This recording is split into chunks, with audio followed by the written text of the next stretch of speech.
Yeah, we'll start with some introductions. So I am Mr. Chips. I am the community manager and social media marketer for Camshaft Software, which means I manage the automation Discord. I manage our presence on Steam and through our social media channels. Next up, we have we'll go to Caswell, I guess, for an introduction. Yeah, hi, I'm Caswell. I'm one of the founders, one of the originals, one of the OGs, and I'm the lead programmer. Thank you, Kaz. Let's go to Daffy Flyer. And I'm one of the other original founders and lead artist and do a bunch of other random things around the place, like helping Rob work out how engines work. Fantastic. Thank you, Daffy Flyer. Now, Jay Linda. Yep, so I am Jay Linda. I am one of the other programmers. Fantastic. Thank you very much. And of course, Kill Rob, who almost needs no introduction to everybody. Yeah, I don't think I need to state anything, but I'm the OG German guy on the team, so there you go. Everyone here probably knows me from the videos, and I'm the lead systems designer, as well as kind of lead designer / producer / PR guy and stuff. So, yeah, that's me. And last but not least, we have another special staff member to introduce, and that is Infinity. Go ahead. Yeah, unfortunately, I didn't really work. I'll just give Infinity a quick introduction. He is the person who is responsible for working on our BeamNG exporter and integrating all these fantastic new changes that we've been putting in the last few months. So he is the one who's responsible for us getting all the cool new transmissions and suspension options and getting everything that's working in the game working properly in the BeamNG exporter. And I believe that is everybody. Of course, we should mention that's not the whole team, but that's a good chunk of it. Yes, it is. We do have other members who are not actually present at the moment and probably will not be able to attend today, but that is the team who has attended. All right, where do we want to start? Okay, so we actually have a text question in here right away from Nines, who just asked it, is there any more explanation on how engine efficiency is calculated? Engine efficiency, if you mean the brake-specific fuel consumption graph, efficiency is just calculated by taking a look at how much fuel is being used versus how much power you output, and the fuel energy contents. So that gives you the overall efficiency, the thermal efficiency of the engine. And that is calculated for every calculation step. And every calculation step is throttle position as well as RPM. So it's the 2D map. So that gives you the brake-specific fuel consumption, which is the engine efficiency. And if you mean the stats engine efficiency, then that has just gone through a little bit of a change, which doesn't seem to be quite working. Previously, it was the averaged efficiency between 1,500 RPM and 2,500 RPM at full throttle. Right now, we're experimenting with it being in a 2D area of the brake-specific fuel consumption graph, which then is averaged, which is more simulating you going from cruising to actually accelerating up to a certain speed, but also in that same RPM range. But it's like mid-throttle settings, because not everyone is flooring it all the time, even though the automation community probably gets close to the latter. I guess one quick thing to add to that is the engine efficiency stat as displayed in Engine Designer on the stats panel on the left is purely an advisory stat there. And I think that is a good question to throw back at the community. That efficiency stat in the side panel, with all the other stats like power index and stuff, what would you like to see there?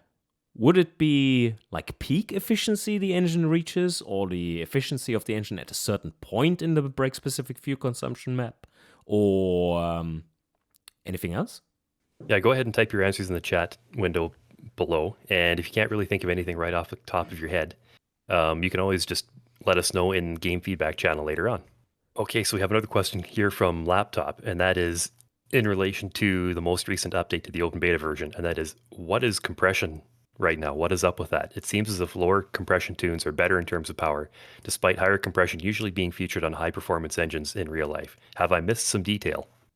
Well, if you look at engines in general, it tends to be that higher compression tunes are actually better for more economical cars, whereas lower compression in relative terms is better for higher performance. And that is because you can either tune for maximum power at full throttle, or you can optimize the engine for more efficiency at medium throttle settings, which will then sacrifice power at full throttle. So that is a very real compromise that is being made. And if you're talking about absolute numbers for the compression, then those are still a little bit in the tweaking phase at the moment. But in general, that is the concept that you're seeing there. If you up compression on an engine that is showing its power torque curve on full throttle, and it already is beyond peak torque timing by a significant margin, then yes, you will drop power. That is perfectly realistic. And you'll see with a lot of modern engines that like modern performance engines are probably 11.5 to 12 to 1, and modern like super economical stuff are like 13.5 to 1. Or even higher. Like there Yeah. are examples of those, like 15 to 1 and stuff. Yeah, although you start to get into potentially a bit of Atkinson cycle stuff there. Yes, But sure. yeah. Okay, so that's hopefully that answers your question, laptop. And we're just having a bit more discussion here in the chat about what we'd like to see in terms of the efficiency stat. I see LW was talking about how, basically he's thinking about efficiency at certain points through the arc, through at certain speed points throughout the range that the car is capable of. Any other questions for the field? If there's nothing right now, I think we should do a fun one. How did the response to this update surprise you? Or what aspect of it did surprise you? So, Chris, you go first. How did the response surprise you? Or what aspect of the response did surprise you? Well, the response I think has actually been generally quite favorable so far. There have been, I've noticed in my couple days of watching through the game feedback channel, there have been a few stumbling blocks here and there. One of the big ones is people are a little bit confused that, all of a sudden the timing has disappeared. I can't change that anymore. Or, I can't do anything about the octane rating. What's that all about? Well, the game basically handles all that for you within the parameters that you give it. So the thing is, it used to be that you would tune your engine for one specific throttle and load condition, and now you're tuning for essentially infinite conditions within what the engine is capable of. So it's not really possible to do that anymore and have an absolutely distinct timing setting and fuel map for, or essentially an air fuel ratio for your tuning. So what you basically have to do is say, these are the parameters, this is the range I want it to work in, and then the game is smart enough to figure that out for you. Unless you have royally fucked up your engine design in the first place, which of course can happen. But yes. And it is something that I have been mentioning to people about this, is that just building an engine and getting a tune where it works, it might not even be any good, but just having something where the engine is functional is a lot easier now. But getting the engine set up to be optimal or near optimal for what you're trying to do it takes a little bit more thinking. Let's throw the question to Kaz. What did you see here? The community response is sort of where I was expecting it. A sort of, when you make a big fundamental change like we have, it's going to be quite a shock to some people, and then other people are going to really revel in it. It's very polarized for sure, but I think the sort of interesting aspect now is there would be much more of an incentive to sort of tune specific subvariants of engines for different trims that you didn't really necessarily have to do before. The thing I find really interesting too is that the fundamental architecture of the engine can now really ruin your life. Like I was trying to tune a very long stroke small bore inline 3 to make lots of power. It just kind of couldn't, because there just wasn't enough valve up there, no matter what you did to it. Which before you could kind of make things of fundamentally not great architecture for what you wanted and just throw good stuff at them. And now it's just like, if you didn't design it to rev and flow a lot, well, then you're going to need a whole new family to do that. Okay, so we have a question come in from the field here from Ciota, which is regarding variable valve lift. I dislike how it now gives an abrupt change to the torque curve, quite literally a vertical line. Could that be changed somehow? Well, the dyno chart is showing a steady state calculation. So why wouldn't it be a sudden shift? And we just gave you more control over it. So don't complain. If you have a steep curve, then that is you fucking it up. You have to set it such that it is a smooth transition. That was one of a feature request that has come up a lot. Like, let us set VVL switchover point ourselves. And I think with the new calculations, it does make sense, because you can yourself choose if you want to be on the low cam for longer to gain that economy. And that's one of those things where, in reality, that is the curve you would get, assuming you revved it up slowly enough on the dyno. It's just that usually when you see dyno curves of VVL engines, they're revving up fast enough that it takes time for the VVL to engage. Therefore, that's spread over a moment. Yeah, and I'd like to just expand on what Kilrob said. One of the things you have to do now is you have to sort of actually carefully consider where you have the changeover and what your intention is with that. So the idea is you really do want to have the curve be as smooth as you can get it. You don't want to have a great big drop off when you switch from your low cam setting to the high cam setting. So you want to change your VVL changeover point, and maybe even also change your cam profiles as well, just so that it's not quite so abrupt, perhaps. And we got another question here from NDFR623. I'm just going to unmute you, and you can go ahead and ask your question. Okay, go ahead. Okay, so the thing is that when you make the map richer, usually, like any video you watch, anything you read, tells you that because you spray more fuel, you cool the combustion chamber, and that allows you to have more advanced timing, or at least retard it less, and so you have more power. But right now we have the opposite happening, and right, so the conclusion given to that was that more fuel doesn't actually equal more power, and I don't know. That's all I know. I don't quite understand that. Sounds like a question for me. So you're of course right that is exactly what happens, and that is also exactly what is being simulated. We do have fuel evaporation in there, and if you put more fuel in, it does evaporate more, and it does cool the intake charge more. So lower combustion temperatures, and the lower combustion temperatures will mean that you do use less octane, and it's about 7 degrees centigrade per octane. Not much temperature change that you need to have in order to make a significant difference. Then there is the dependence of what fuel to air to fuel ratio you need to have optimal combustion efficiency. That optimal combustion efficiency is plateauing between, say, 12.6 and up to 13.5. That is roughly where you have the best combustion efficiency, or for making power, that is. And if you go beyond that, if you make it richer than that, you are actually losing power because you're making it richer. It just doesn't magically do that. But you're, of course, correct. It would cool the intake charge, which then makes you use less octane, which means that you can advance spark a little bit more, which then, in turn, makes you a little bit more power again. So there are a lot of systems that are, in fact, all being simulated. And I'm not claiming they're all correct, but the tendencies are all in there and go the correct direction. So that is a question that we still need to properly answer. Why doesn't it quite correspond to what general tuning videos do show happens? Because all the dependencies you see here have been modeled according to research papers that we have been investigating.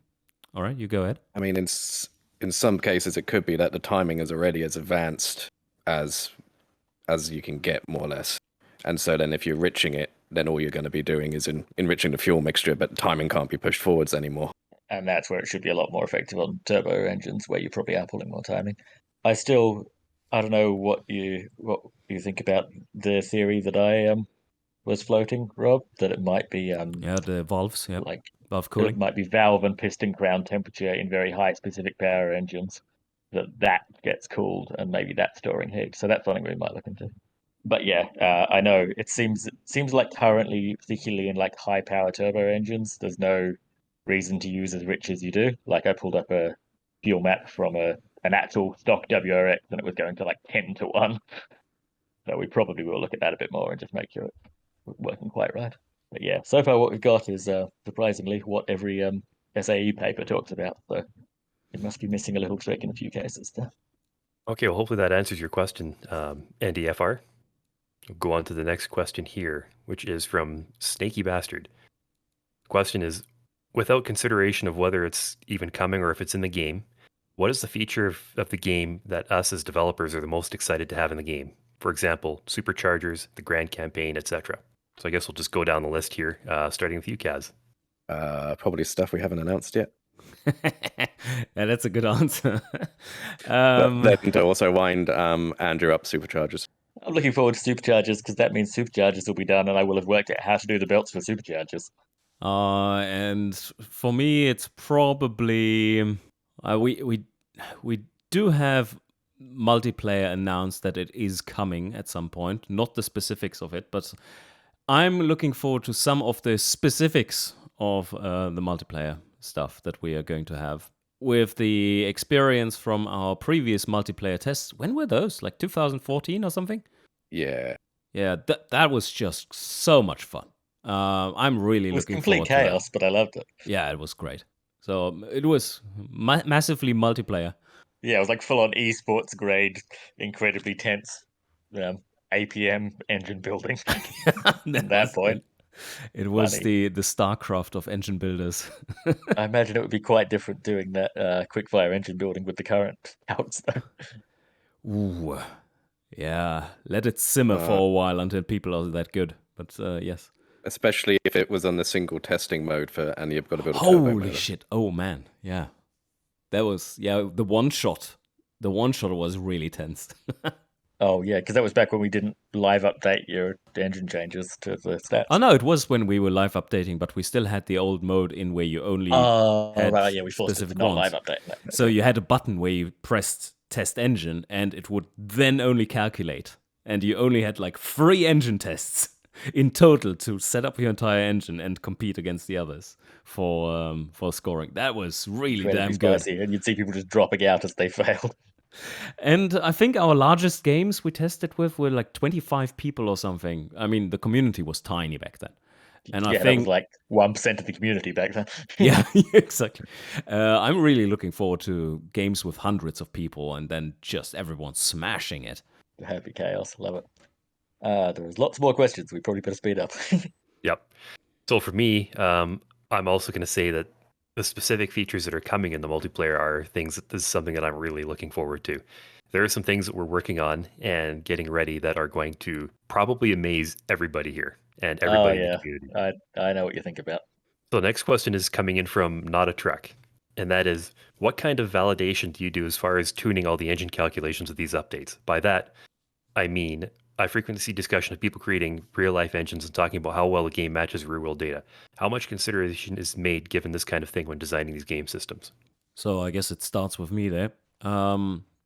So first of all, we are when creating the game systems, I'm usually talking with Andrew Daffyfly to make sure that we understand the underlying phenomenon, and from that we then gather data, research papers, and look at what kind of dependencies they have been looking at and how we can model them in game and which ones to take if we need to change anything and all that. Like create some curves for all that and make up the dependencies, put them into my simulation code that I have as a standalone, and play around with it.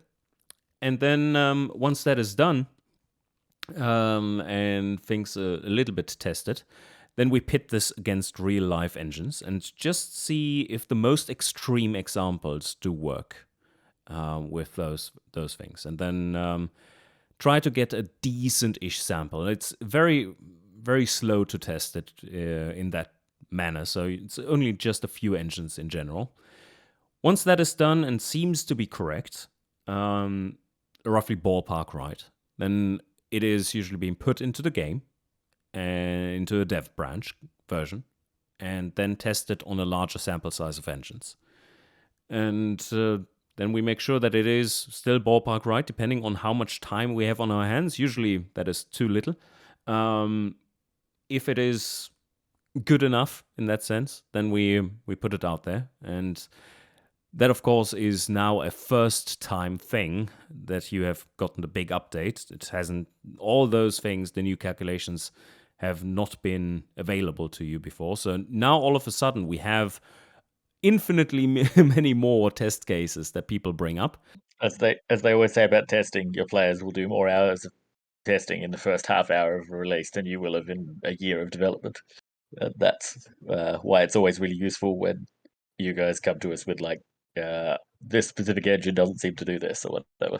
Sometimes it's because you're doing something wrong, but sometimes it's because we've missed something in some edge case engine that we hadn't thought of trying. And right now it's especially hard because it's so hard to know if where player skill is sitting versus what the game is doing. Some players already have figured it out and are basically on the same level as we are in this short amount of time for recreating those engines and have using the same kind of methodology of reaching it. And that makes it really easy to make good comparisons between real life data and what we are getting. But of course, in the very first days, it is going to be a lot of people who are misunderstanding things a little bit, and it doesn't require much misunderstanding to really fuck up engines. It is tough right at the start to see what's going on. If it's an actual problem or a problem that will resolve itself with player skill rising, and what aspect needs to be tuned, because players have a tendency of pointing out that something is wrong, then jump to conclusions, and then tell us those conclusions instead of the observations that they were making. And that needs to be then backtracked and we try to figure out what is actually going wrong there. So not always an easy job. Yeah, and I should also take this moment here to give a special shout out to our beta testing team, who are led by Admiral Obvious. We have 22 people who are actually working on testing the game as we release closed beta versions. And they've been very busy over the last couple months. Excuse me. Testing and retesting and retesting engines that they've decided, oh, this might be interesting to simulate, and then comparing the results that the game generates to whatever results they can find in real life based on what that engine should be able to do. And they've been giving us a lot of really excellent feedback in that over the last little while. And we've had some, at times, shall we say, very lively debates about how things work. But I think overall it's been a fairly successful process so far with this version. What do you think, Rob? Oh yeah, definitely. I mean, it's really good to see the behind the scenes chats of the closed beta chats versus the general feedback. You can see how testers have so much more based on average than the general community, with everything being hot new and just everyone trying all things out. And the testers have after all that experience a really good grasp of what is happening and why that might be, and that is really helpful. So yes, that's a big aid in making things right. Actually, speaking of Admiral Obvious, we have a question from him, and it also ties in with the next question that Not a Truck has asked, and that is, very broadly, how many SAE documents went into this update? And the addition to that is, how much research do we have to do with regards to engine tuning and design? I think that's an Andrew question. Like 60 of them, probably, maybe 100. I don't know. You count all the ones that we skimmed through and just like found one sentence that was useful for something. They tend to be a little too specific, and also tend to not isolate different dependencies enough. A lot of them are like weirdly just terrible science. It's just like, oh yeah, that happens too. Yes. Like, oh yeah, we changed the compression ratio and observed the things on this graph. By the way, the second compression ratio we tried was also on an engine twice the size, but that probably didn't do anything. Yes, Yeah, right. And then they are always running their tests at like 600 RPM, and we're like, what the fuck is this useful for? So Yeah. But then there were those the really fun ones, the ones you found from that basically tested everything we ever wanted to know? Those Honda Oh. engineers in the 90s or when that was? Yeah. It was There amazing. Holy There shit. was the crazy 1960s, I think it was actually, Honda motorcycle racing paper, Oh, and it was okay. just like you could you could just like smell the cocaine on the pages. It was just like, so here's what would happen if we made a 250cc inline five and revved it to 25,000. Yeah, exactly. To 25,000 RPM. It's That like, was why would great. you want to do that, Honda? And they're like, why wouldn't you? Here's some numbers for you. And then, of course, I think it was also that paper that said, here's what happens when you have 5 valves per cylinder, and 6, and 7, and 8. Yes. Oh no, I think the one was Yamaha, because in the era when Honda was trying to see how fast they could spin stuff, Yamaha was just like, how many valves? Yeah. And then they reached the conclusion that, yeah, 4 and 5 is actually better. Yeah, which like math could have told them before they did it. I should link one more thing that's been the most useful, which is the one guy in a garage in New Zealand who just takes the same engine and just changes every possible thing about it and puts on the dyno. Yeah. He's isolating all the dependencies for us. It's Yeah, like great. he's isolated more like data than any paper can possibly isolate. Of course, the hilarious thing about that is if you actually watch this guy's YouTube channel over time, he starts testing things that we're putting in the game. So it's kind of becoming a loop. Hopefully not a negative feedback loop. So Yes, we should make some requests there.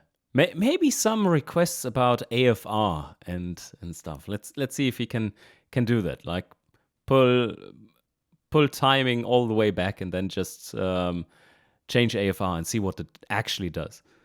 Yeah, I figure one day we should just start sending him random parts that we want him to try for our science. I'm so into it. okay, so the next question is from Lemmy K. Brinkwood, and that is, have you ever considered making the chassis floor colorable, deleting it entirely and making your own with 3D fixtures helps, but sometimes it might make it, someone might want to use it without being silver. I swear it used to paint itself. I probably need to look at that again, along with panel materials changing themselves when they're unpainted. I'll put that on the list. So the next question will actually go to one that is covered a little bit by the FAQ, and that was asked by SRB Patrick. And the question is, why is the inline 3 the smallest engine? The reason is when we initially put all the engines into automation, the idea was we wanted to cover basically everything that was in relatively common use. Engines that are smaller than that, certainly within the time period that automation is set for, really are not very common. So we basically set out to get all of the common engines that were either in development or had been developed within that 1946 to 2020 window. And our next question then comes from Ciota again, and it's also added on by LDub, and that is with regards to Ange the Great's engine sim. It's attracted a lot of attention, and could it somehow be useful for automation? All right, who wants to take that one? Probably me, who has chatted to him a few hours. Yeah, right away we of course contacted him, and he was quite thrilled with all the attention he was all of a sudden getting from like probably quite a few higher ups in the games industry. They are all quite fascinated with what he has made there in that little amount of time, and it seems to be pretty great, just like his name. And so the simulations themselves are not really useful to us because that is not what our engine designer is about. We are not focused on the way to get there, but the results. And everything is calculated at the same time. We don't run real-time simulations. So that's not really interesting to us. Although we find it amazingly cool to see. So yes, that is something. Yeah, he's like doing actual physics simulation of like the crank and conrod as the rigid body and stuff, I think. So. Yes, exactly. And of course, that is also taking a lot of processing power. So it's not really something that works outside his standalone thing that he's doing. But what has us interested is, of course, the engine sounds. And while they are a little unrefined in the early versions that he has been showing off, I think there is a lot of potential in there. So, yeah, we are in contact with him. Let's see if this goes anywhere. Would be cool. Yeah, and I think to add to that, we should mention that engine sounds they've always, as the community has known, it's always been a bit of a a sticking point, not just in terms of, oh, this engine doesn't sound right, that engine doesn't sound right, and you should change this and change that. Some of the other issue is that the licensing agreements that we have in terms of our sounds do kind of prevent us from doing some really cool things. And they are also a fairly significant technical limitation on what automation is capable of. So if we can find a way to do something better than that, then we will absolutely 100% investigate it to the full extent that is possible. Okay, so the next question is from Cake and that is, Killrob, will you do a Killrob Plays campaign playthrough with the new engine stuff? I found the previous playthroughs to be the most helpful thing in terms of learning how to make a good car, and I'm sure I'm not alone. And having a community element, like you did design for the cheapo sports car playthrough, would be awesome. And the additional question is, when? Yes, so I do have one planned, and I think what this big update calls for is something that is very engine focused. And I believe Martin, the buyer, has the question right there. Fastest car in the world challenge relaunch, when? That is the theme of my next playthrough for the community. So basically, the rundown of it is take the fastest car of the decade, and you need to be faster than that, and you're only allowed to make that car with one model per decade and several trims. You are allowed to facelift them if you want to. And then you continue on and you try to not go bankrupt while doing so. And I think with the new engine stuff, that will be really good because it was way too easy in the early years to get powerful engines. It was basically automation was like, yeah, zero quality, you get gross power numbers instead of the net ones that you should be getting. So with that fixed, I think there is a really good and interesting challenge at hand, and one that people can play along to and learn a whole lot about engine tuning, setting up the cars with all the new mechanics and so on. So I think that will play really well. Okay, I've got a question for Rob to answer because I want people to hear the answer. Explain how you view how the quality slider works and what numbers you'd expect it to be set to. All right, For yeah. what? Yeah, that's a very good point. So that is something that we are seeing from mostly sandbox focused players, which are the majority of players of automation. And that is that when you use the quality slider in sandbox, you are assumed to be a guy in a shed. And that thing, if you put quality into it, will take you very long to engineer. If you are running a company, on the other hand, with an R&D team and years worth of experience producing similar parts, using quality isn't that hurtful and actually quite a bit required to do so. So I would say that big companies with big research budgets, they will, for several categories, be in the like 5 to 10 quality or tech pool range, rather, which then translates to a fair few points of quality just being free. Like if you have 8 tech pool and you set it to +4 quality, you basically have the same cost as if Joe Schmo in the shed uses 0 quality. So that as a basis will help you make better decisions for your design. So if you are in Sandbox, that is, and if you are trying to recreate engines, and those are some kind of pinnacle of their time engines from big manufacturers, you can be pretty sure they had something like +7 or +8 in their fuel system and +8 in family quality and all that. So that should be seen as the norm. So now let's spin this further and talk about something that you want to hear. And that is, why does it have to be so awkward? Can't we change this? And yes, it is planned for 4.3 that we have a sandbox company tech pool where you can yourself set up how your company that you build engines for and cars for in sandbox mode, how that company is doing in terms of R&D. And that will get those times and costs that you're seeing down to much, much more reasonable levels. Okay, I think that answers it. Okay, so the next question is from Lemmy K. Brinkwood again, and that is there a specific reason why you prohibit any type of station wagon or van to be rear-engined? I think that's a Daffy Flyer question. Mostly just because it gets real confusing with dealing with like, okay, then what's the cargo area at that point, and where is the engine compared to that, and how is that then a usable van, and what does that mean for all its steps and stuff? And it's rare enough that the solution for now is just, yeah, let's just not do that. Well, the packaging in general is the hardest question to sort of calculate and build stats around because it's just so variable. Yeah, what is cabin space? Where does it go?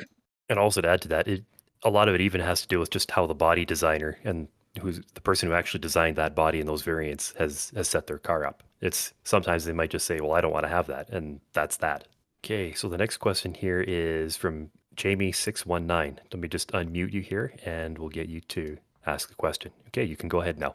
I think Daffy Flyer actually somewhat answered my question. Could you elaborate a bit more, because I'm not sure what you mean by the hero parts? So basically, I just mean things that are really detailed on real engines and get used a lot of different places. Things like carburetors and pistons and that kind of stuff that just get reused on every engine.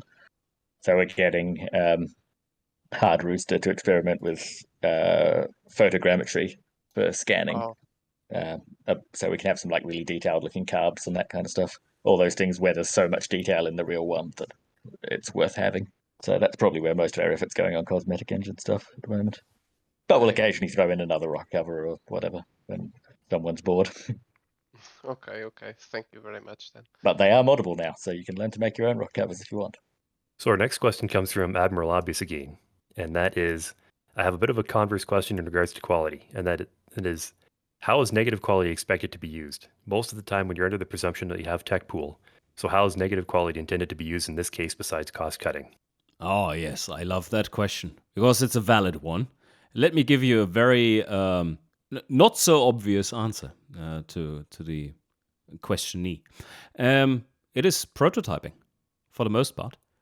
So let's think of a situation where you want to try out a new build for an engine, and you want to get the family right.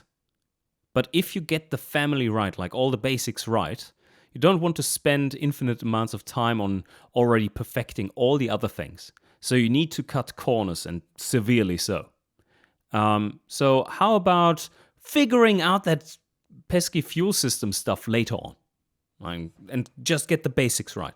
So you put up the quality in the family and the parts that really need it, and then neglect others and save some time right there.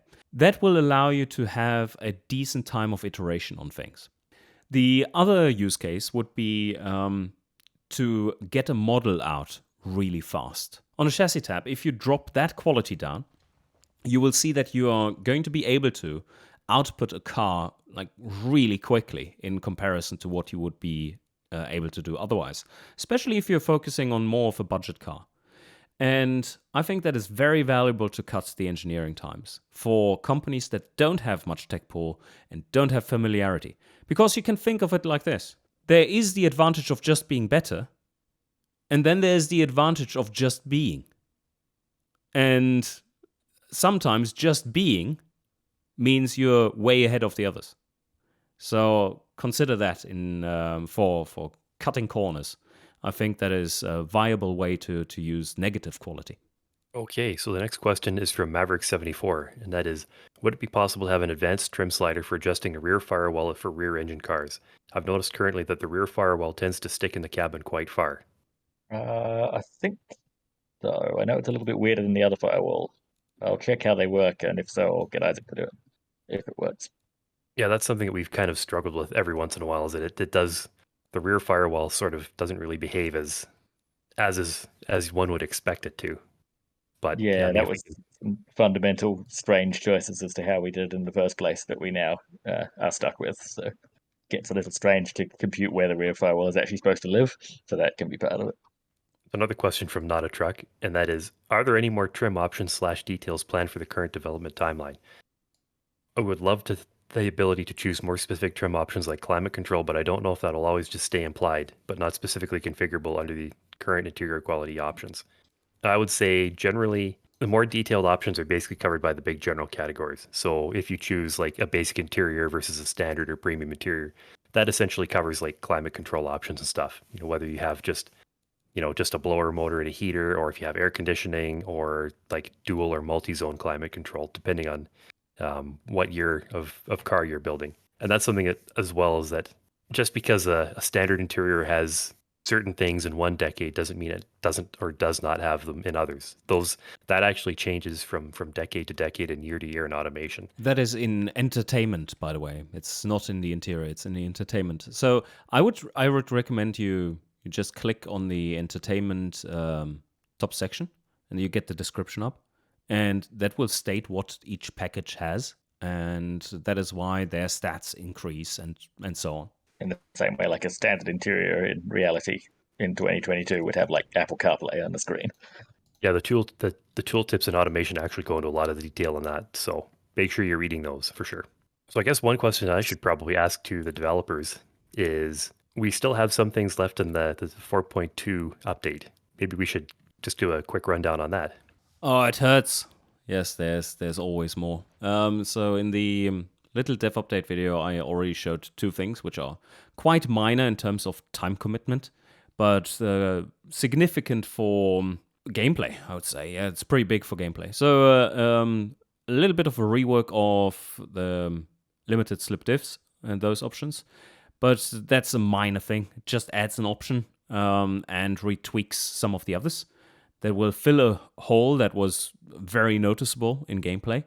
And then the bigger one is power steering, and I've already talked about that in a video at length, but that is going to be much more impactful for how your car behaves.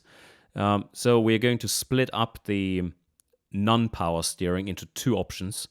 There's the ball circulation power steering, as well as the rack and pinion. And then we're going to have another hydraulic one, which is basically for heavy-duty vehicles. And then the standard hydraulic one, which is going to be the next kind of not messing up sportiness entirely kind of power steering, which is still very bad for sportiness, though. So overall, much larger impact of those systems and filling some holes. I think has always been a little bit of a confusing point to me before looking into this with Andrew some more. And that was that our American friends were saying that, oh, I don't have any problems controlling my manual steering 1.6 ton car. And then I'm there with my little Twingo from 2001 and am struggling. I'm fighting, I'm wrestling it. So fun fact, we were driving Cone's truck that probably was about, including the car on the back of it, maybe 3.5 tons, and that doesn't have power steering. Yeah, seems about right. has a nice ratio, yeah. And this is also partially stirred on by friend's mechanic place who just had a barn find 1987 Mitsubishi Starion and was looking underneath it and went, it has Pitman arm. What? So those are two minor things that are, time-wise minor things that are going to be added, but big impact on gameplay. One thing that we do want to do is have a think about how to improve the drivetrain tab, especially the gearing spacing. There was Purlix did make a very nice suggestion there for how that might be possible to change without upsetting too much, but also giving a lot more better choice for tuning to the player. And then, of course, on the list is still the sequential turbos, but I don't know if we can make them, or if we should, rather, we can make them, if we should make them for the 4.2 update, or if you want to make the 4.2 update come out to the general public first, and then work on an intermediate update before finally moving on to 4.3. Because one thing that you need to consider is that only 30%, I just checked the numbers today, 30% of players of automation are using this version. 70% of regular players are still on 4.1. And they haven't had an update in soon about a year. So it's about time. Okay, so that is that question. The next question I have is from Elfox, which is question on expanding on the trim stuff. We have a weight optimization slider to stand in for partial aluminum or carbon or separate trims. But what about things like chassis stiffness?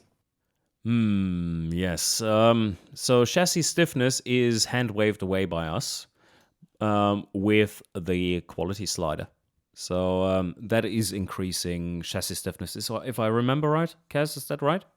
Yeah, I'm pretty sure that the platform quality slider, you can make a lighter, unsafe car by dragging the quality down. That is something that definitely doesn't fit on the tab, does it? Like I'm staring at it right now, and it's very full. I think it more or less makes sense, though. You add quality to make it stiffer, and if you want it lighter as well, then you have to optimize for that too. So, Yeah.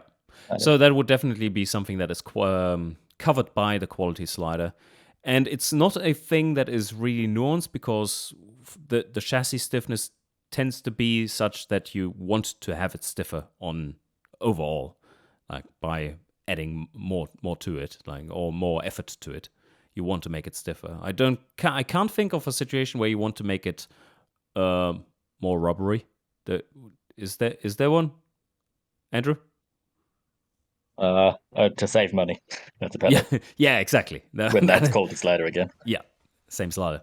Okay, and this is a question that was actually answered in the chat, but we'll just get it out into the voice as well. And it was asked by SRB Patrick again. And the question is it planned to revamp any of the car bodies? And the answer to that is an ongoing process. We have already done quite a few in 4.2 update, and we have a whole great big long list of bodies that we would like to do. Some of them are a lot higher priority than others.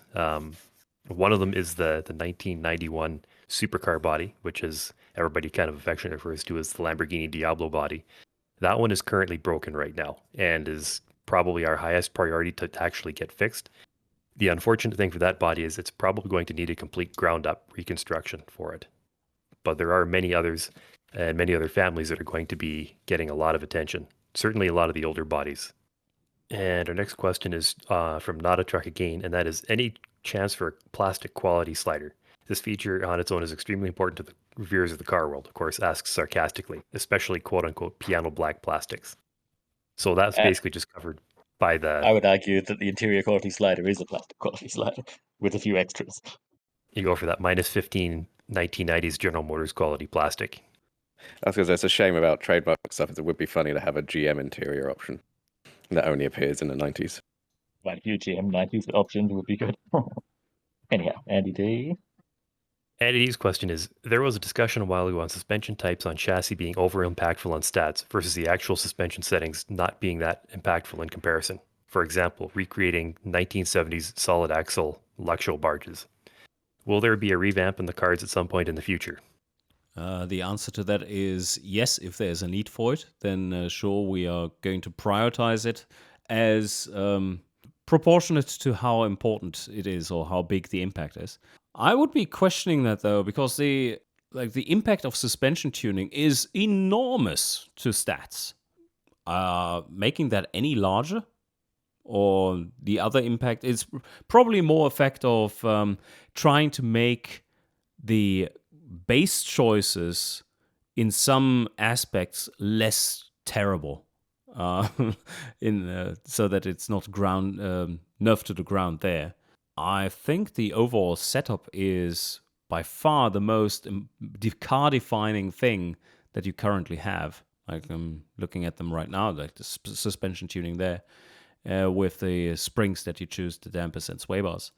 I'd say chassis choice and chassis design also is quite surprising how much that does to suspension in the field from also personal experience of what I've done to my race car and had that roll cage made more of a difference than coilovers from a handling perspective. Yeah, which makes sense. Yeah, and it should be mentioned that having a good quality suspension is very important. good quality chassis, and a stiff chassis is very important to build the suspension on. If you're starting from a not very ideal position, even if you have a really high quality suspension and really, really well engineered, it can only be so good because, the car is flexing and just doesn't really keep everything in proper alignment through its range of motion. Mind you, if we don't already, we probably should do a suspension stiffness versus chassis stiffness sportiness penalty or something. I'm not sure. Yeah, I was thinking about that. That So sounds if you're making reasonable. a really soft high thing, it doesn't really matter if the chassis is floppy because everything else is softer. So I guess kind of the extension of that question is, and this is more of a personal question for Kaz, tell us about your race car. I think I haven't touched for a year. You should get Andrew to tell us about his race car. I have only a year. I have a 1993 Suzuki Cappuccino running 24 pounds of boost, which is more boost or more pressure than I run in the tires. Makes 86 kilowatts at the wheels out of 660 cc's. And completely stripped out with a cage. I think the weight with me in it is 700 and something kilos, 715 kilos. And it looks That'll- like a hollowed out Pikachu skull because it has no headlights. You're supposed to picture it. Oh, yeah. I think that's something we could safely call as very spicy. Oh, yes, I'm afraid of it. Not that I've ever driven it when it's been fast, but I'm still afraid of it. And what about your race car, Daffy Flyer? Weird V6 boat that doesn't win anything, but has a 100% hit rate out of probably 15 or 20 events of somebody coming up and going, "You have the best sounding car out there." Well, that's about it. There's a video from Regular Car Reviews if you want to know more. Or Fair enough. marshals and spectators complaining that they hear something really awesome coming, and then this slow Podulantis comes going. Yeah, it seriously sounds like you're about to see some incredibly exotic thing come over the hill, and then there's just this dirty old 90s mast. Well, I mean, if you can't go fast, you can at least sound good doing it, right? Exactly. As long as everyone closes their eyes, it's a real car. Okay, question from Quotex here. Are there any plans to include continuous variable transmissions and as a transmission option, or four-wheel steering as a driver aid? Perhaps a bit niche, but it might be nice to see. I think that is a me question. So four-wheel steering is something that perfectly adequately could be considered being covered by the quality slider. Like, just suspend your disbelief and set it to +5 when you think you want to have that, because it's just a little bit too niche. And how would you even quantify that? I'm not quite sure. But I don't also think that it's really fitting into the steering type revamp, really, to have that. And then for the other one, what was the second part? Sorry. CVT transmissions. CVT, yes. Oh, right. That's one that we had planned since 2011, or even before then, and always kind of said nah, this is a little too hard to do. Which still is very much true, and it's no longer planned to be in the game. It does upset a few too many things, because CVT transmissions do require different mechanics than the other transmissions that we do have, because of their torque limitations. And then our general base assumption here is, for all the gearboxes that we have, is that they always scale up with torque requirements. And how would that work with the CVT? Would it just become mega heavy to be covering those torque loads? How would that work without having a torque limiter in the engines? And all those kinds of considerations. It's a little bit too outside of the box that we have created for our gearbox. Okay, so the next question is from Not a Truck once again, getting a lot of questions in. And that is, would we ever see a visual representation of any of the chassis tests? I've always loved the visual aspect of the engine designer, but I understand that showing suspension tests and such on the actual car won't be easy. Automation 2. Yeah, Automation 2. And suspension test, well, we did have the suspension wiggle button at some point, didn't we? Do we still have that animation? The animation, I think, still exists. I don't know if we actually have a control over it. Technically, you probably could quite easily represent just the car driving over a bump and settling it again. So that might be worth considering eventually if we have time on our hands. But anything more than that, probably not. Okay, Melik the Hedgehog has a question. I'm just gonna unmute you here, and you can go ahead and ask your question now. All right. So, is there like future plans in terms of like, at more of a like an advanced gear ratio, like you can like actually set up the gear ratios in Final Drive? That's always a fun one because we had that 10 years ago, something like that. 10 years? Was it 10 years? Maybe 9 years ago. And our beta testers from back then, who are still on on the testing team, can tell you that it played like shit. But that might have been because we were pretty shit at designing it too. But at that point, but still, setting up individual ratios is one of those things where yes, if you give players that much rope to hang themselves with, they will, and often get things more wrong than right if you make it the default thing. Then you can argue that, oh well, yeah, but let's just make it an advanced tuning option, right? And everyone thinks they're advanced. Yes, that's another problem. And then you have double work on the game development side because you always need to make sure that both of these options work in the flow as well as from just a implementation point of view. Things break everywhere, so it's just double work. Then the question is, aren't there better solutions that everyone can use? And I think that we are going to come up with one that will be far better and still not let you set individual ratios, but with the options given, you will be able to get really, really close to those ratios that you actually wanted. And it will kind of end up defaulting to more sane things. No matter how you put the sliders, it'll kind of be more within the realm of what you expect. Yes, absolutely. Because right now, we are fully aware it kind of sucks. I've actually got to run, so I might leave you all to it, but thank you for coming. Okay, so our next question comes from Elfox, and that is adaptive shocks seem to make a small difference in terms of stats, specifically comfort. Is this because they're not supposed to have that much of a variation, or are they undervalued stat balance wise? Well, that's a good question. I've never really considered that. We have slapped a few stats on there, a few bonuses and penalties, and that's it. So that's why it is that way. How would you quantify the effect that you're seeing there? Is it large enough? Do you have any experience of driving with and without, both properly tuned in the same car? How large should the effect be?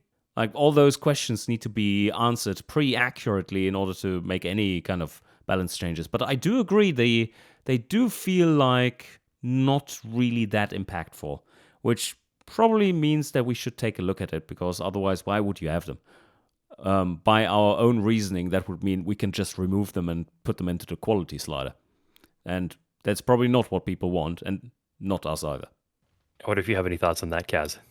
Well, like one possibility would be, as we're sort of looking to move more calculations into C++, so the quicker you could then run like dual sets as suspension calcs at like a range, so you can get like a bump test done on a sport damper and on a comfort damper setting to then like qualify what that damper is doing for both of those stats, rather than us just like arbitrarily throwing some sort of bonus on it.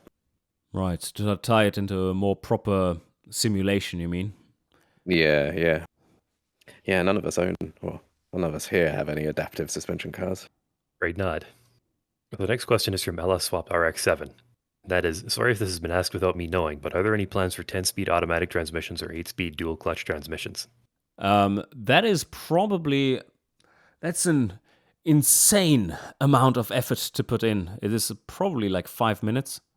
Would you agree, Kaz? The main issue is the list box big enough at that point? Yeah. I mean, dual clutch has 3 empty spaces. And that'd be easy. Advanced automatic has 1 empty space, so there's nothing there that says anything against it. So just put them in. It's 5 minutes of work. It's also going to be super hard to translate 10 into all the languages. Oh yeah. Oh no, shit. Okay, now that's cancelled. It's cancelled. Yeah, this one question is kind of digging a little bit into the the fact questions once again. It's from Entermon, and that is probably asked way too many times, but are more engines being scheduled? I know the fact says maybe, but I'm wondering if that has been changed a bit in terms of consideration for DLC. And I think I can answer that is we are entertaining the idea of taking some of the more esoteric engines types like V4s, inline 2s, potentially flat 8s and inline 8 engines and putting them in a DLC, but that is a kind of a far future project. So it's under consideration, but we've got so many things we got to do between now and then that we're going to wait until we get to then before we start thinking about that. And to jump in here for Andrew's sake, is that the game can basically output you those engines already.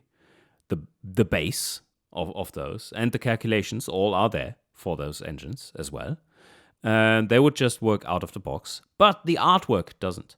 The block would kind of build with our system. It would need a special case for inline 2s and V4s. Yeah, I can't remember because the blocks have been reworked, but I know, Andrew did mention this, that at least previously all engine blocks required a middle section, else the two ends wouldn't line up. The first and last cylinder lead something in the middle for the meshes to line up.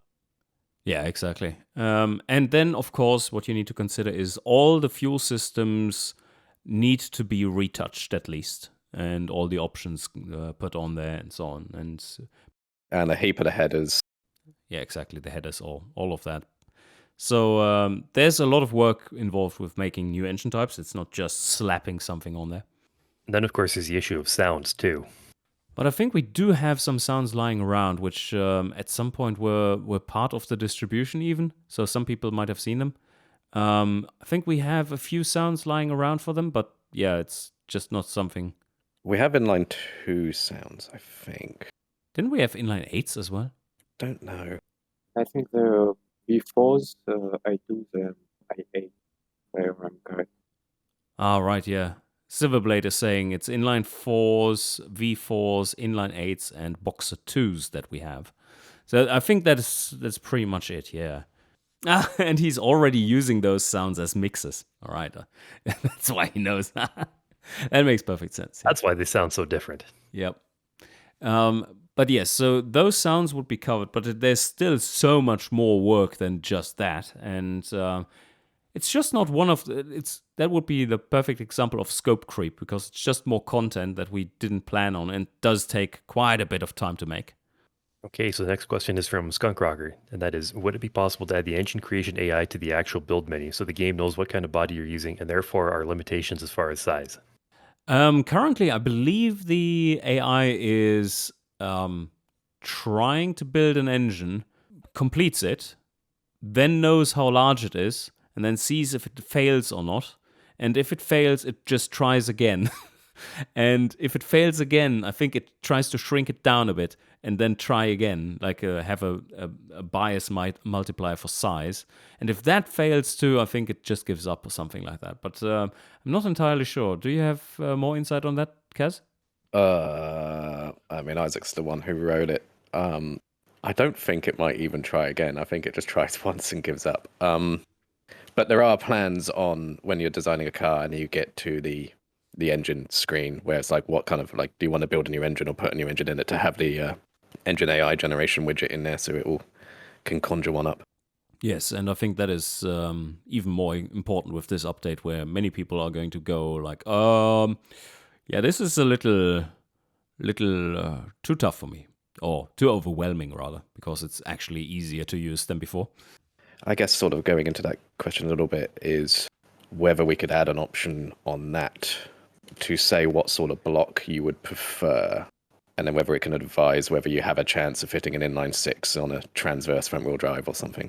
Okay, so our next question is from Admiral Obvious, and that is, can we increase the effective range in the valve stiffness slider? Not necessarily on the high end, but on the low end. And of course, he's jokingly saying he wants his generator engine builds to float at 3,000 RPM. Which I think that's actually possible to do right now if you crank the valve spring stiffness right down to 0 on certain types of engines.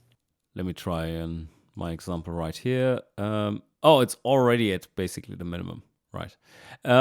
Depends on the valve train type, of course. If you're using a 2-valve layout, then you will have a much easier time getting down to very low RPM there. But no, I think at the moment it's sitting in quite a good spot overall for what tunes are needed. It's very usable at the moment.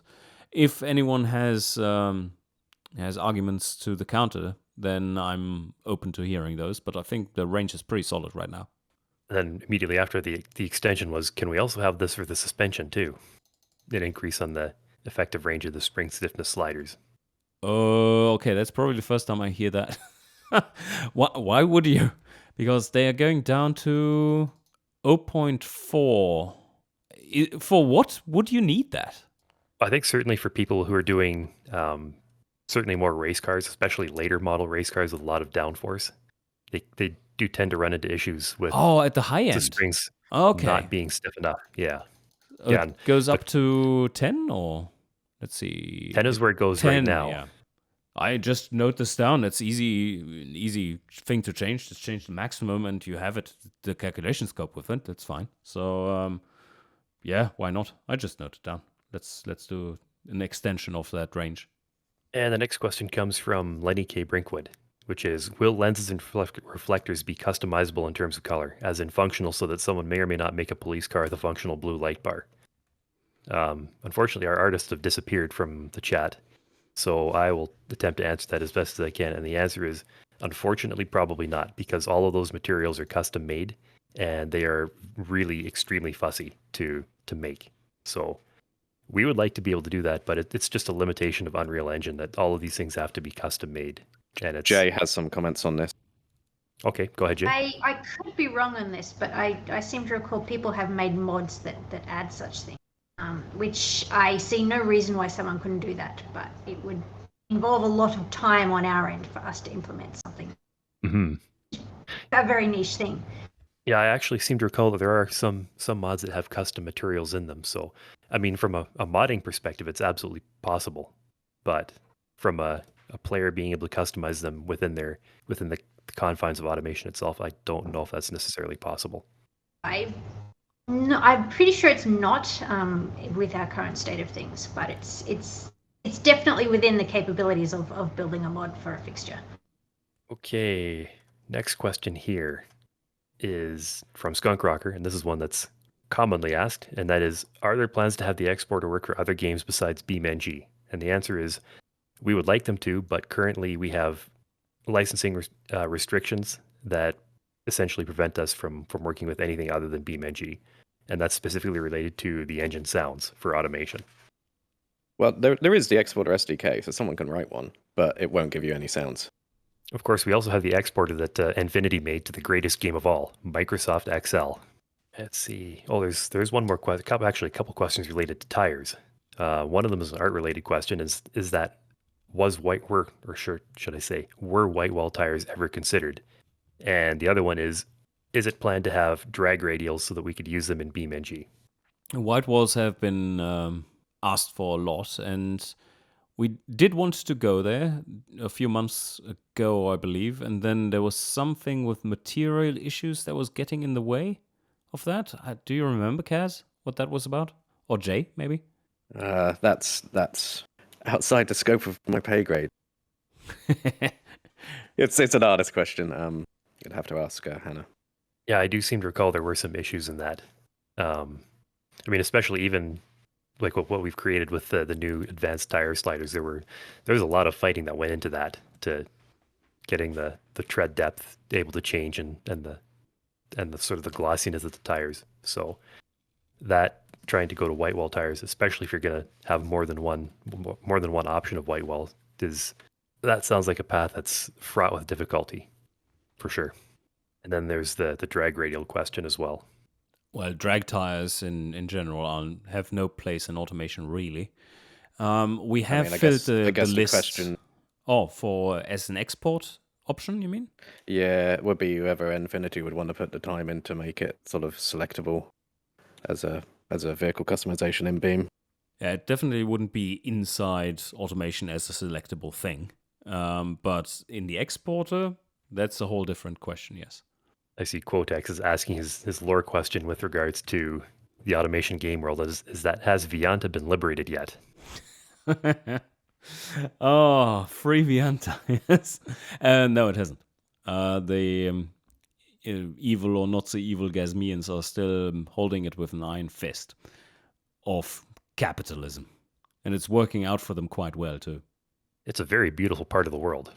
I could see why they'd want to hold on to it. And I appear to have missed a question from earlier from CNW, and that is, are there any plans to broaden rear-engine, rear-wheel drive possibilities? That configuration is fairly heavily used on early economy cars up until about the late 1960s, but currently rear-engine, rear-wheel drive cars have monocoque chassis as a hard requirement, which may be a deal breaker. Any plans to introduce rear-wheel drive, rear-engine specific bits like swing axles and platform chassis? And then people will ask for air-cooled engines, won't they? Down the rabbit hole. Yeah, I guess that's sort of the reason why the options are a bit limited. As a lot of those early cars were also air-cooled, which we just don't go to. But I think we looked into if lattice chassis would be able to do rear engine stuff. And I think Andrew's answer was there is not really a reason why we can't. So we probably should be able to. And I think that would be good for the game as a whole, for gameplay, because that would fill a niche of making budget cars specifically that also are rear-wheel drive, which is great for the braking situation in the early days, because it's such a nice combination there, basically giving you a 50-50 during braking. I think another thing to note here is that those cars basically they aren't really monocoque. They're like an integrated frame, but a leather frame welded to the body.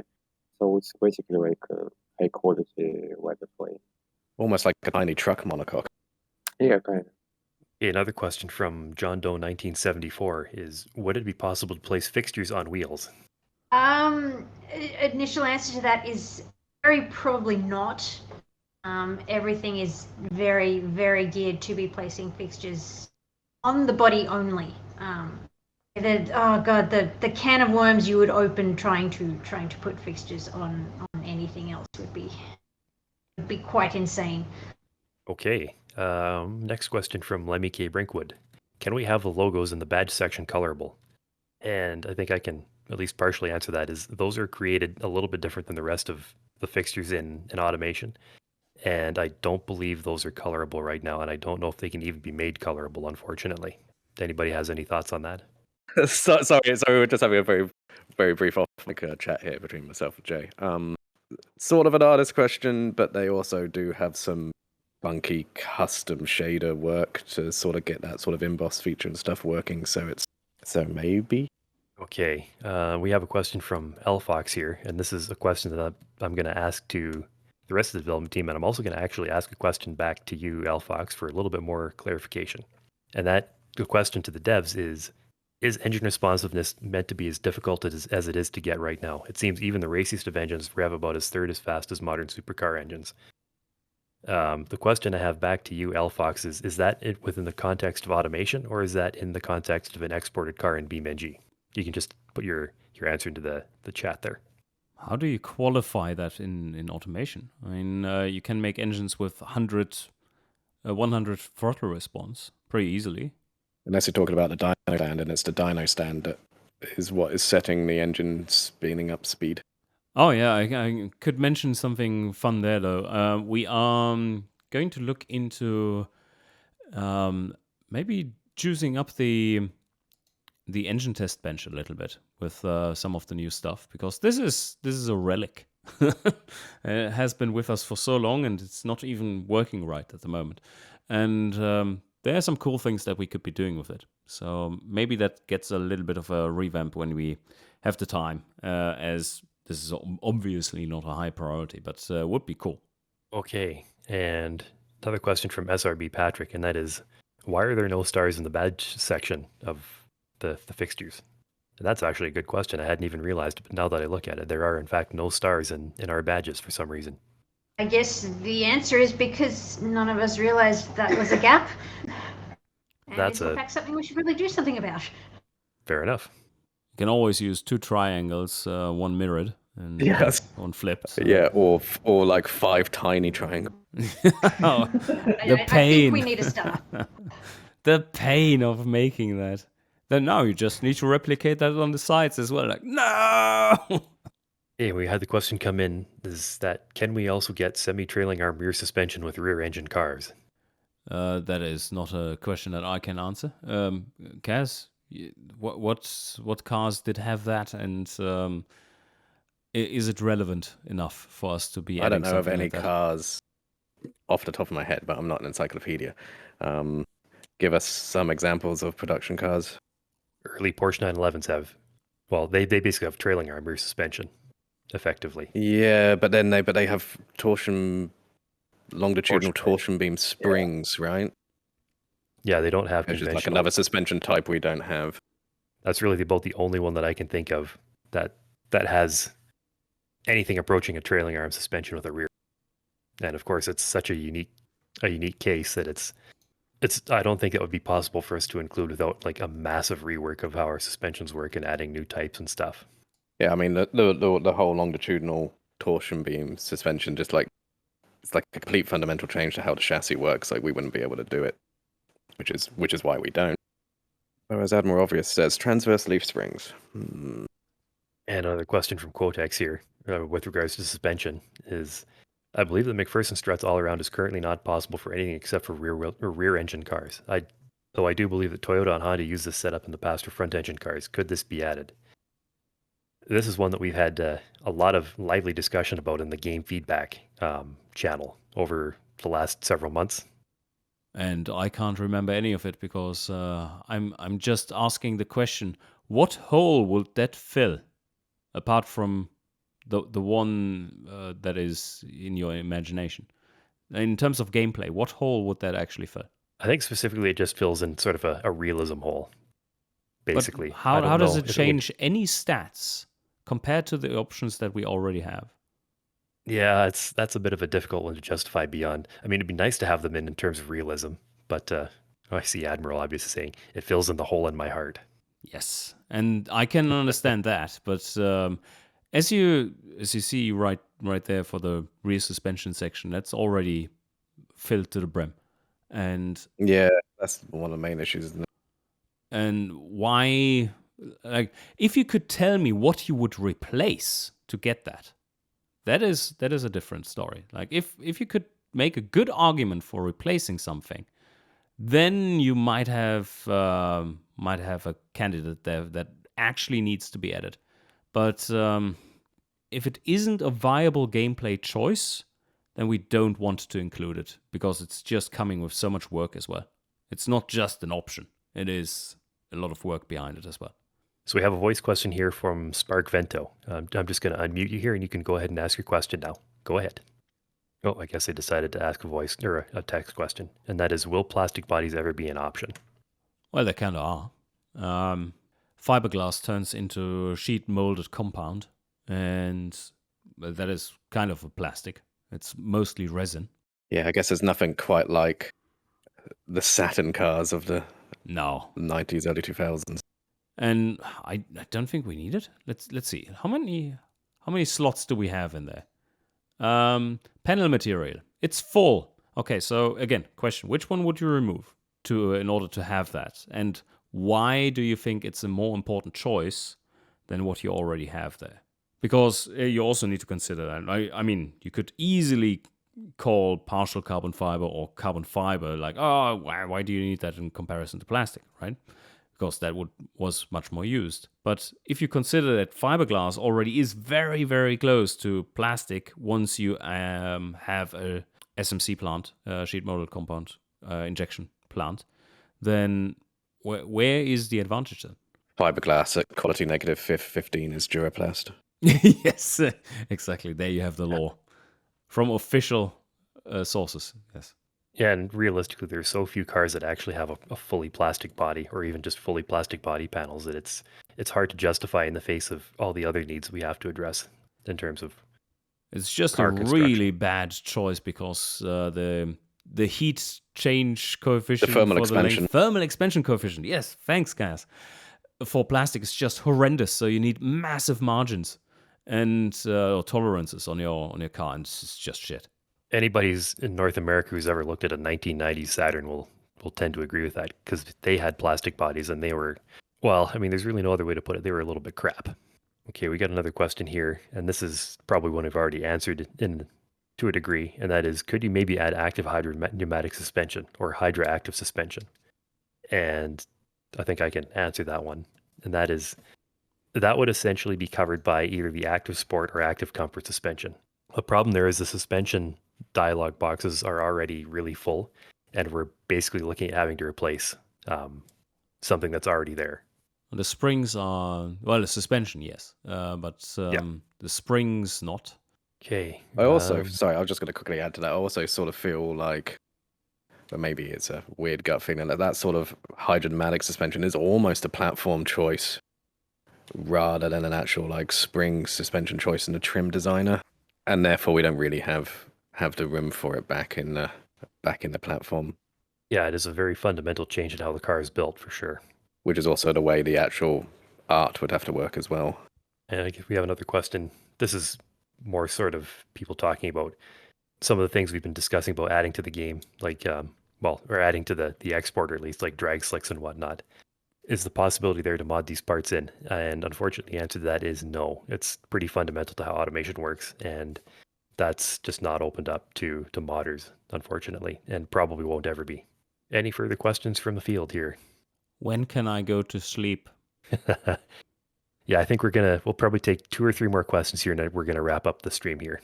Okay, so a couple questions have come in. One from CNW again with regards to rear engine, rear wheel drive cars. Is that if ladder chassis are to be used with rear engine, rear wheel drive as sort of a false platform chassis, then we'd run into an issue of having to either use fairly expensive independent suspension, like double wishbone suspension, or solid axles. Would there be any other options? Well, as torsion beam would be dropped, it would give a slot, wouldn't it? Because you wouldn't be able to do torsion beam with a rear engine. I'd say that's something we would have to investigate and do some more research on in that regard. And question from Quotex here is, could we get mechanical parts, suspension, gearboxes, and like included in the 3D fixtures tab for use in the designer? I think that would be There's a mod that does yeah. that offers some of that, because they're all available in the modding SDK. Okay, so we'll just do 2 more questions here, and then I think we'll call it a day or an evening, depending on where you are. Question from Cake-Ape, and that is, will editable text get custom materials and paint options? And will it be 3D like the badges? I can answer that one. The fixture text system was built with all of that in mind. It is just a case of when the artists have the time to actually make those materials. The capability is absolutely there. Okay, cool. And our final question is from Abyss, is that I notice you guys comment a lot about the 7 slots in the designer being an issue. How difficult would it be to simply expand those options by making the list taller or adding some kind of a scroll wheel? That already works, and we're not going to use it. And that is for very obvious design considerations. The thing is that we are using a system, a design philosophy of showing all the options that you have, and then you select one from those options. If we, at one point, give you a list that is then hiding an option with a scroll wheel, that kind of breaks that philosophy. Also, it is a very good framework for keeping scope in check. It is actually very important to have that limitation on there. It makes the game better. And I think adding options beyond the 7 limit, it would be quite detrimental to some aspects, because then what that means is that your solution or your choice range, your choice space, is getting overcrowded with options. There is often, if not always, not enough nuance between all those choices to warrant there being more. And if you cram that space too full, then your choices won't be meaningful anymore. So it is a game design choice for us to not have more choices there and to not hide them either, like by extending the list or anything. It is just that we want to have the game have choices that all are meaningful. The 7 limitation has played into that really nicely so far, and we're not going to extend that. And while we can and already have the capability of, that's just not being considered as something viable. Okay. Well, that's our final question for the afternoon or evening. Thank you, everybody, for showing up. Thank you for your questions and participating. It was lots of fun chatting with you and answering your questions for you. If any of the devs have any parting remarks, I think we'll wrap it up here. That was a good one. Lots of interesting questions indeed. So nothing more to add apart from I need to sleep. All right. Well, thank you again to everybody. We will hopefully do another one of these fairly soon.